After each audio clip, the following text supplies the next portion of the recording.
अस्सलामु अलैकुम। मैं लाहौर में सऊदी अरब के तालीमी अताशी के सामने बैठा था। मेरे कागजात और जद्दा यूनिवर्सिटी का वीज़ा उसके हाथ में था।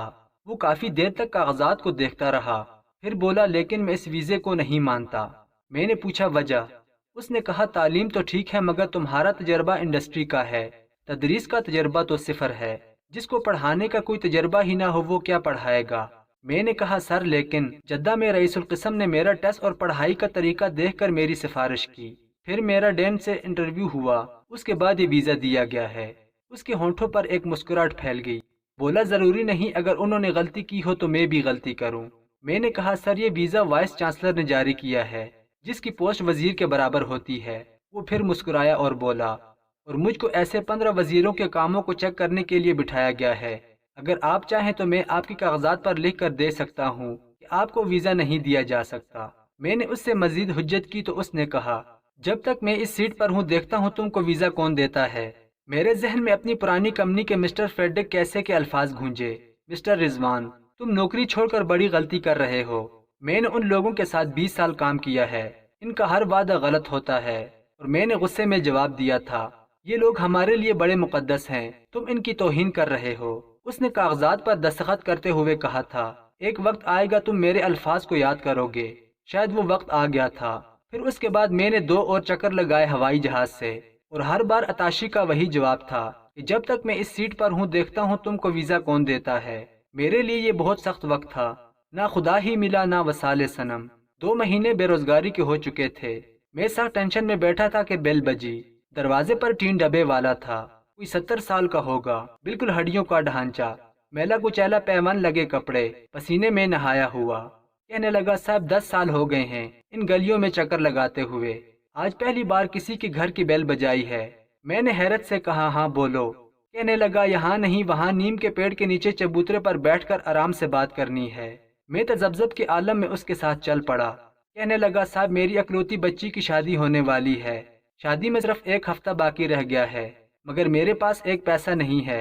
आजकल काम भी बहुत मंदा है, कई लोगों से उधार मांगा, सब ने मना कर दिया। कल रात बहुत देर तक मस्जिद में रोया और दुआ मांगी, तो रात में ख्वाब में आपकी गली और घर नजर आया, और आवाज आई, इनसे जाकर मांग ले, इसलिए सिर्फ आपका दरवाजा खटखटाया है। मुझे उसकी कहानी पर यकीन नहीं आया, और हंसी भी आई कि लोग कैसी कैसी 420 करने लगे हैं।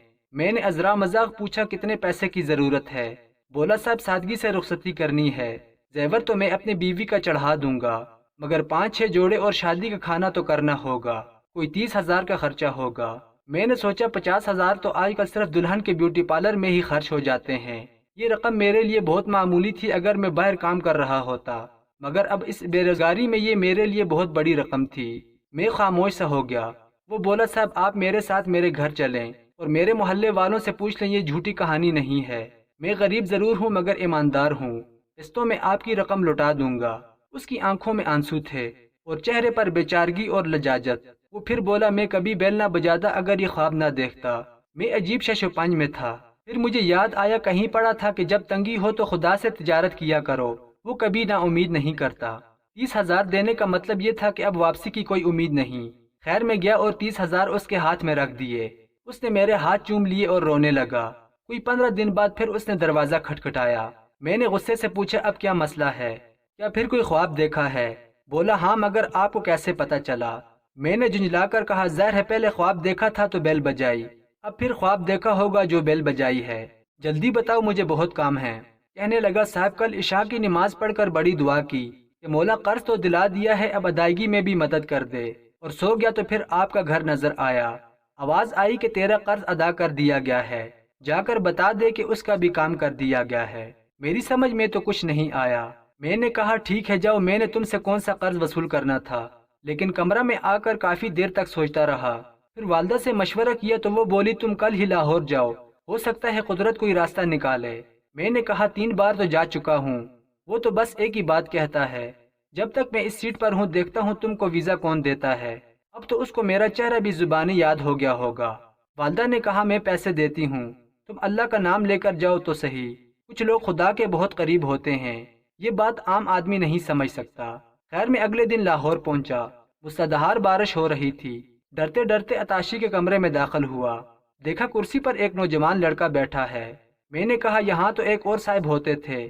بولا ہاں، ان کو ایک ہفتہ ہوا واپس وزارت خارجہ میں بلا لیا گیا ہے اور میں نے 4 سنبھال لیا ہے۔ میں نے کاغذات اس کو دیے۔ بولا آپ بہت لیٹ آئے ہیں، اب تو یونیورسٹی کھلنے میں چند دن رہ گئے ہیں۔ پھر اس نے سیکرٹری کو بلایا اور کہا کہ پرسوں سے یونیورسٹی شروع ہو رہی ہے، یہ پہلے ہی لیٹ ہو چکے ہیں، فوراً ٹکٹ بناؤ، پاسپورٹ پر ویزا لگاؤ اور سالانہ ہاؤس رینٹ 1 ماہ کی سیلری کا چیک بنا کر لے آؤ، اور سنو چائے بھجوا دینا۔ میں ایک لمحے کے لیے گمسم سا ہو گیا۔ قدرت اس طرح بھی مہربان ہو سکتی ہے۔ پرانے اتاشی کے الفاظ میرے کانوں میں گونج رہے تھے۔ اوپر والے نے اس مغرور شخص کی کرسی چھین لی تھی، کیا صرف میرا کام کروانے کے لیے؟ پھر موسم پر میں نے گفتگو شروع کی، بتایا کہ بہت موسلادھار بارش ہو رہی تھی، بڑی مشکل ہوئی آنے میں۔ تو اس نے بڑی شائستہ اردو میں جواب دیا کہ آپ لوگ بڑے خوش قسمت ہیں، ہم تو ایسے موسم کو ترستے ہیں۔ مجھ پر تو حیرتوں کے پہاڑ ٹوٹ گئے اس کی اردو سن کر۔ میرا حیران چہرہ دیکھ کر وہ ہنسا اور بولا، میں نے یہی سے تعلیم حاصل کی ہے۔ پاکستانی ایک ذہین، محنتی اور بڑی مہمان نواز قوم ہے۔ میں ان سے محبت کرتا ہوں، خاص طور پر استادوں سے۔ چائے ختم ہو گئی تھی، پاسپورٹ، ٹکٹ اور چیک میرے ہاتھ میں تھا۔ مجھے ٹین ڈبے والے کے خواب کے الفاظ یاد آئے کہ تمہارا قرض ادا کر دیا گیا ہے، لیکن ایسی ادائیگی کا تو میں سوچ بھی نہیں سکتا تھا۔